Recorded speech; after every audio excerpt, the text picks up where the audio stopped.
दहेजको कारण यति महिला पीडित भइरहेछ, त्यसको छोरी अहिलेसम्म छ, त्यसको दहेजको कारण मर्न आफैती भइरहेछ, त्यस्तो कारण छ दहेजको कारण।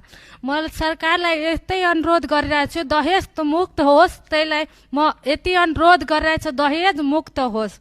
अनि युवाहरूको बेरोजगारी धेरै छ, त्यहाँ मध्य प्रदेशमा युवाहरू धेरै बेरोजगारी छ, यो युवाको रोजगारी पाओस् त्यस्तो अनुरोध गरिरहेको छु म सरकारलाई।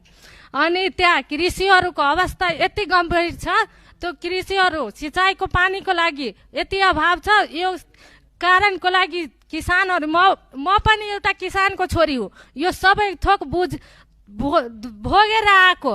तर यो सबै अहिलेदेखि सरकार चेन्ज भइरहेछ, तर यो कृषिको समस्या अनि दहेज प्रथाको समस्या हल भइरहेछन्। यो सबै दुवैको समस्या हल होस्, म सरकारलाई अनुरोध गरिरहेछु। हस्, धन्यवाद।